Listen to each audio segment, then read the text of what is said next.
गैरों की पार्टी अगर हम कहें तो उनको मुसलमान का वोट चाहिए, लेकिन मुसलमान का लीडरशिप नहीं चाहिए। और जो कौम 150 साल हुकूमत की आज अपने एक अदद नेता के लिए तरस रही है। जमशेदपुर में आपके मुद्दे क्या हैं? लड़ाई किससे है आपकी? देखिए, हमारी लड़ाई जो इस्लाम के दुश्मन है, जो इस कौम के दुश्मन है, उनसे है।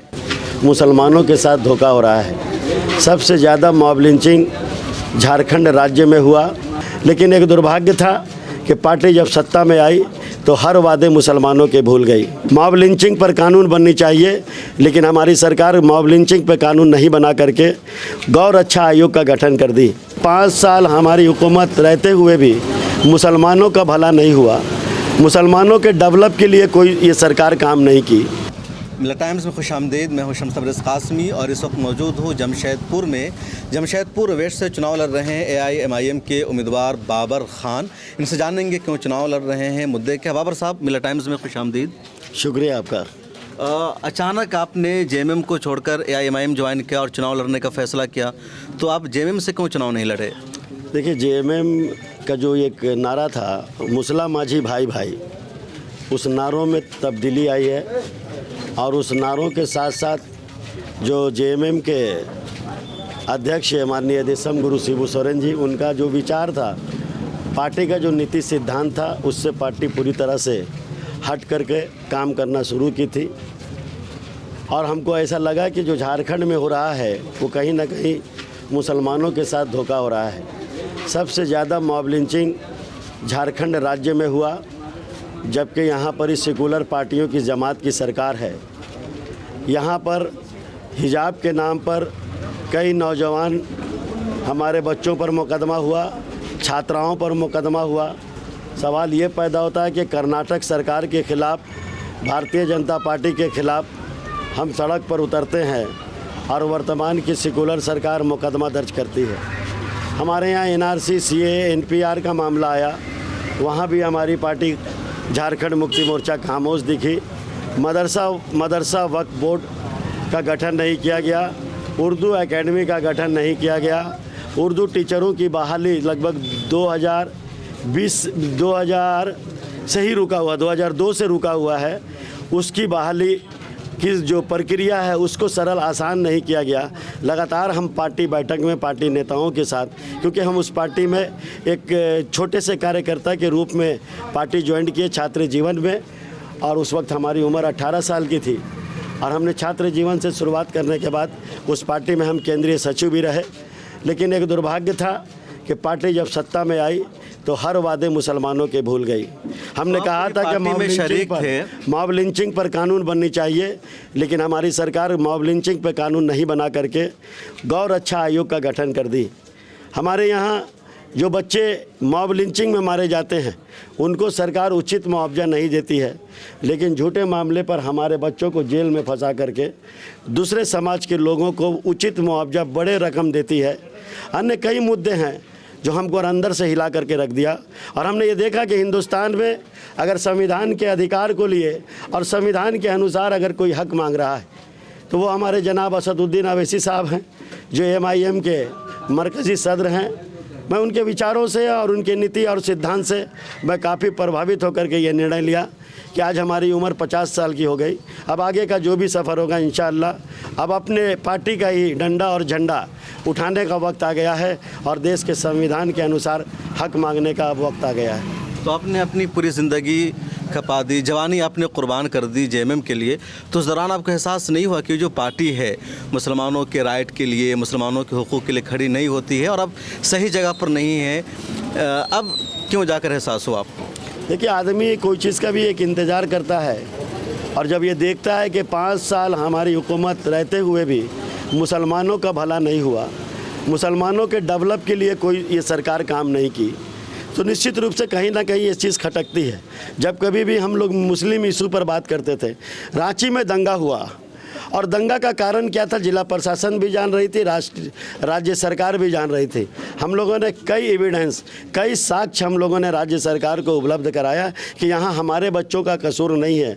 देखिए गोली कहाँ से चल रही है, पथराव कहाँ से हो रहा है, जो बच्चा हमारा शहीद हुआ है वो किसके गोली से हुआ है।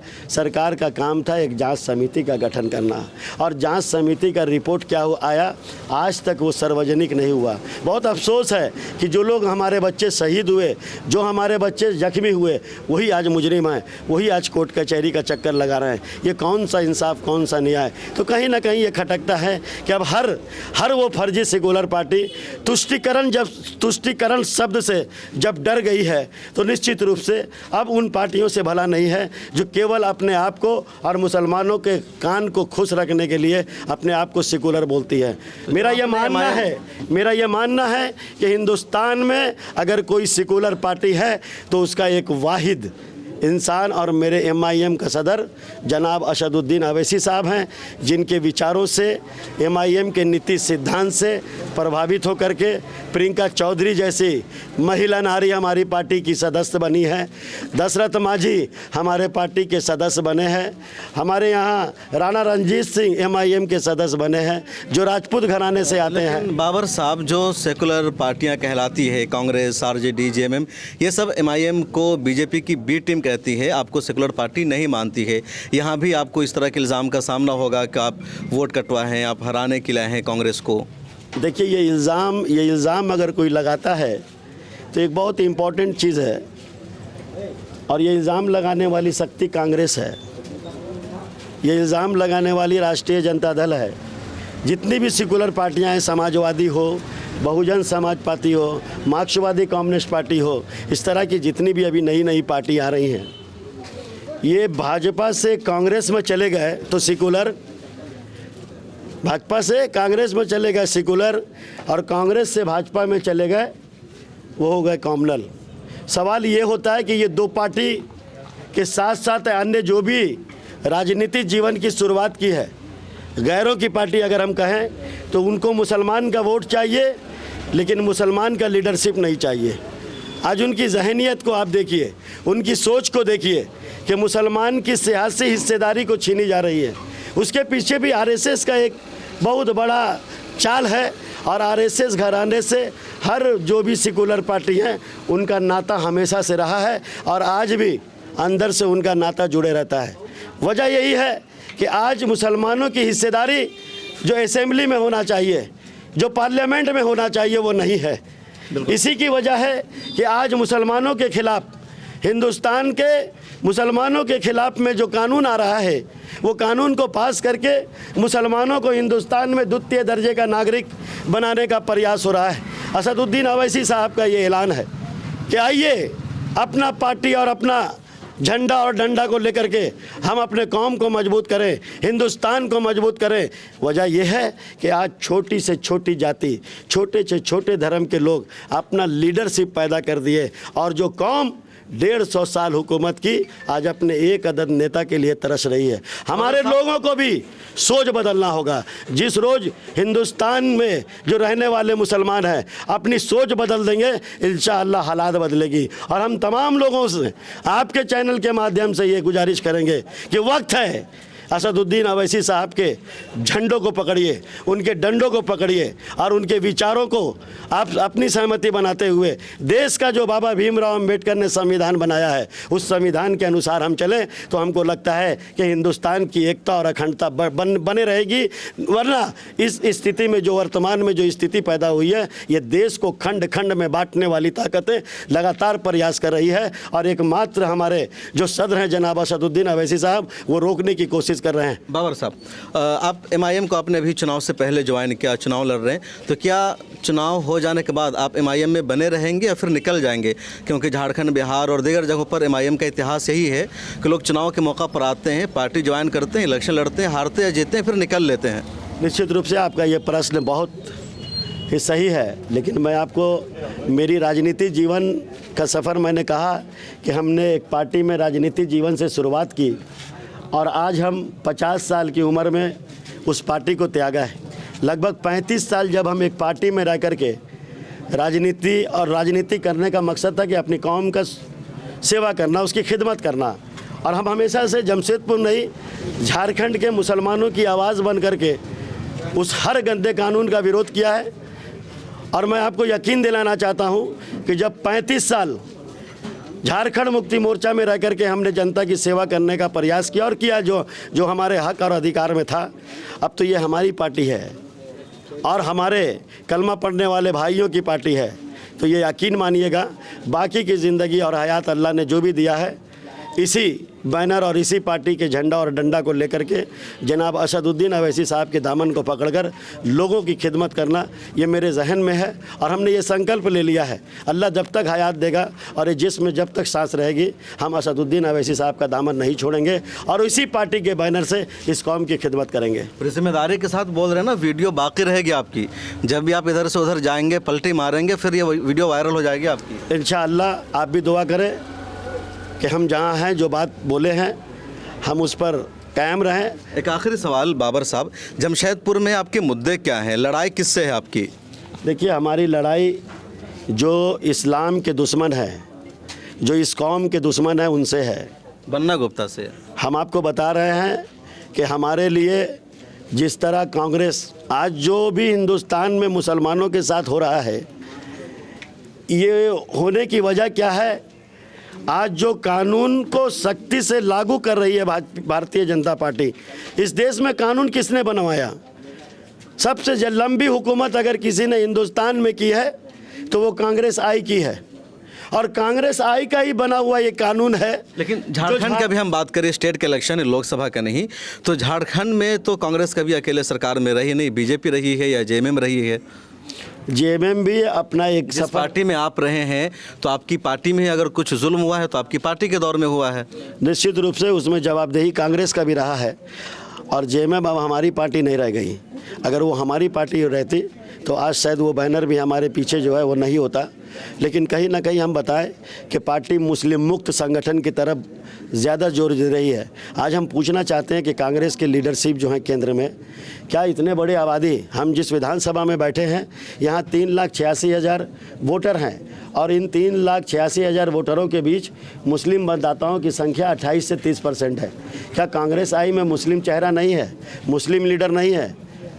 ये प्रश्न उठता है कि क्यों आप अपने संगठन से एक ऐसा चेहरा निकाल के क्यों नहीं देते? ये झारखंड का कोल्हान क्षेत्र कहलाता है। इस कोल्हान क्षेत्र में 14 सीटें हैं। वो 14 सीट में एक भी सीट आपको ऐसा नहीं लगा जिसका आप वोट लेते हैं और जिस वोट से आप सुख भोगते हैं, सत्ता में आते हैं, उस वोटरों के बीच में से किसी एक लीडर को पैदा कर दे? तो कहीं ना कहीं भारतीय जनता पार्टी के साथ हमारे जितने भी फर्जी पार्टियां हैं, उनका भी मिजाज अब उस तरह का हो गया है कि इस कौम को द्वितीय दर्जा दिलाने की जो बात हो रही है, द्वितीय दर्जे का नागरिक दिलाने की जो बात हो रही है, उस पर वो सारी टीम लगी हुई है जो आज आपसे वोट लेने के लिए आ रही है और वोट की अपील कर रही है। वैसी ताकतों से हम तमाम लोगों को होशियार रहने की ज़रूरत है। अगर आज भी हम असदुद्दीन अवैसी साहब की बातों को इग्नोर करते हैं तो ये याद रखना, आने वाली नस्ल जो हमारी है वो आपको माफ़ नहीं करेगी। और जो बेचैन के हालात में आज डर के माहौल, लाचार और बेबसी के माहौल में आज हिंदुस्तान का मुसलमान जी रहा है, ये और जुल्म बढ़ेगा। इसलिए अगर जुल्म को रोकना है और हमारे असदुद्दीन अवैसी साहब के ताकतों को और उनके हाथ को मजबूत करना है, तो हम जैसे अदना और एक नादान और गुनाहगार इंसान को चुने। इंशाअल्लाह अगर दिल्ली में उनकी आवाज़ गूंजेगी तो झारखंड में बाबर खान की आवाज़ गूंजेगी। जब कभी भी जुल्म होगा, इंशाअल्लाह सबसे पहले आवाज़ और कानून के अनुसार संघर्ष करने वाला अगर कोई व्यक्ति नज़र आएगा तो वो हम होंगे। जो मेरा नाम राशिद हुसैन उर्फ बाबर खान है, और लोग बाबर खान के नाम से, मेरे नेचर से, मेरे टेम्परेचर से और सिग्नेचर से, तीनों से वाकिफ़ हैं। और इंशाअल्लाह ये बरकरार रहेगा और हमारी MIM की जो तंजीमें हैं ये लगातार बढ़ेगी और एक मजबूत पायदान पे जा कर के उसको हम लोग एक मकाम देंगे। तो हमारे साथ थे बाबर खान, जिनका नाम है राशिद, और कह रहे हैं कि पार्लियामेंट में असदुद्दीन ओवैसी की आवाज़ गूंजेगी तो झारखंड असेंबली में बाबर खान की आवाज़ गूंजेगी। जब भी कहीं भी ज़रूरत पड़ेगी मैं वहाँ खड़ा रहूँगा। 13 नवंबर को जमशेदपुर वेस्ट में चुनाव होने हैं। अब देखना यह है कि रिजल्ट क्या आएगा। 23 नवंबर को रिजल्ट आएगा, काफ़ी इंतजार करना पड़ेगा। कैमरामैन तमन्ने के साथ शम्स तबरेज़ कासमी, मिल्लत टाइम्स। आप यहाँ से हैं, किसको वोट कर रहे हैं, किसकी जीत हो सकती है, कमेंट सेक्शन में ज़रूर लिखिए। मिल्लत टाइम्स को जारी रखने और मजबूत बनाने के लिए हमारी आर्थिक सहायता कीजिए। ये एक आजाद मीडिया हाउस और कमजोरों की आवाज है। आप हमें देखें, सुने, पढ़ें और हर महीने ज्यादा नहीं, सिर्फ 100 रुपए से मदद करें। डिटेल्स डिस्क्रिप्शन में मौजूद हैं।